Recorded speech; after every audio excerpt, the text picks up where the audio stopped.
Hey everyone, Jarrad VK3BL here, and as promised, I'm just doing a series of videos on what you would do if you wanted to get your 817 up to 818 level of performance.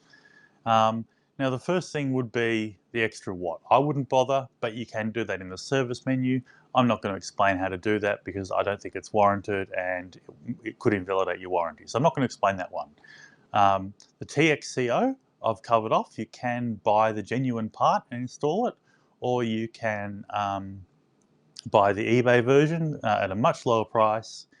There has been some reports of failure, but it doesn't hurt the radio, and you can always buy another one for 15 US or whatever it is. So those are the two things covered off. But the one thing I want to cover in this video is how to get more battery performance. Now the original 817, well the 817ND came with a 1400 milliamp hour battery. The revised 818 has a 1900 milliamp hour battery. Now, should you go and, you can actually go and buy that 1900 milliamp hour battery and put it in your 817 and huzzah, you've now got 818 battery performance. Now, most people still find that the internal batteries aren't enough and most soda people and park activators will still use an external battery like a lead acid battery.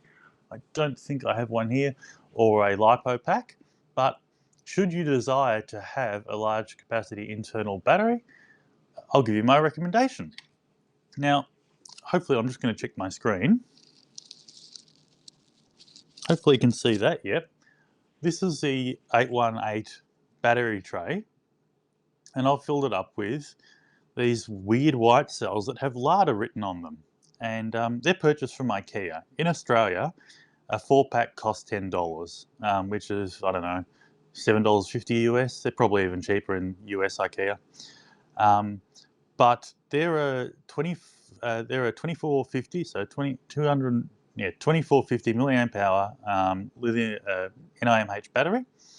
And not only that, on the package it says they are ready to use. Now, ready to use is a synonym for low self-discharge. So that means they've got the Panasonic Eneloop style technology where they don't lose their charge straight away. That was one of my criticisms with the 817 battery, is you charge it up, you put it in the drawer, you go to use it a month later, and the battery is half dead sort of thing. And when they take 10 hours to charge or more, that's a pain in the butt. So I can understand a lot of people want to upgrade the battery. Now, I did a lot of reading on these NIMH batteries, more than anyone really should. And basically, I found out that there's only one factory in Japan making NIMH batteries, especially low self-discharge ones. And that's Toshiba.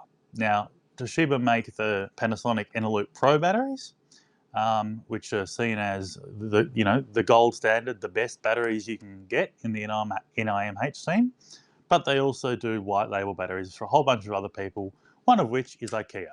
So they're about a quarter of the price of the Panasonic Eneloops, and for 20 Australian dollars, you can fill your Yaesu 817 or 818 tray up with these batteries and get about 500 more milliamp hour even over the standard 818 battery. Now, there is one caveat.